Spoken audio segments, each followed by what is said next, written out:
പൂക്കോട്ടെ സിദ്ധാർത്ഥന്റെ മരണവുമായി ബന്ധപ്പെട്ട വാർത്തയിലേക്ക് പോവുകയാണ്. അവിടെ പ്രതികൾക്ക് തൂക്കുകയർ നൽകണമെന്നാണ് സിദ്ധാർത്ഥന്റെ അച്ഛൻ മാതൃഭൂമി ന്യൂസിനോട് പ്രതികരിച്ചത്.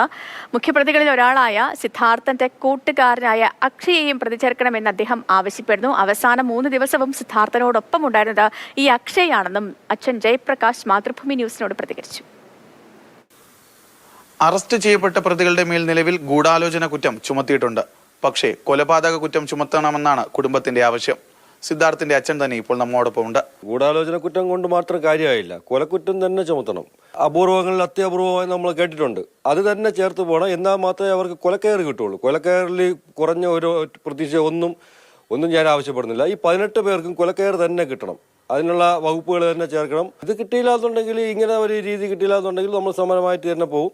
അത് വേറെ ആരുടെ പിന്തുണയുടെ അല്ല, ഞാനും എൻ്റെ കുടുംബവും മാത്രം. ഇതിൽ ഏറ്റവും സൂത്രധാരനായിട്ട് നിന്ന അവൻ്റെ ഒരു ആദ്യം മുതലുള്ളൊരു കൂട്ടുകാരനുണ്ട്, അക്ഷയ്. ഈ അക്ഷയ് അവൻ്റെ അവസാന നിമിഷത്തിൽ എന്ന് പറഞ്ഞാൽ ലാസ്റ്റുള്ള 3 ദിവസം അവൻ്റെ ഫോൺ നിയന്ത്രിച്ചത്, ഫോൺ കൺട്രോൾ ചെയ്ത അക്ഷയാണ് ഇതിൻ്റെ സൂത്രധാരൻ. അക്ഷയ്ക്ക് എല്ലാ കാര്യങ്ങളും അറിയാം. ഇതുവരെയ്ക്കും അക്ഷയുടെ ആ ചിത്രം വരണില്ല, അവൻ്റെ പങ്ക് ഇതിൽ തെളിഞ്ഞു വരുന്നില്ല. പോലീസിന്റെ റിപ്പോർട്ടിലോ ഒന്നിലും വരുന്നില്ല. എവിടെ പോയി അക്ഷയ്? എൻ്റെ മകൻ പറഞ്ഞിട്ടുണ്ട്, അവൻ്റെ അക്ഷയുടെ അച്ഛൻ വലിയൊരു പാർട്ടിയുടെ ആളാണ്, നല്ലൊരു പ്ലാനറാണ്. അപ്പോൾ അങ്ങനെ നല്ലൊരു എനിക്ക് തോന്നുന്നു ചിലപ്പോൾ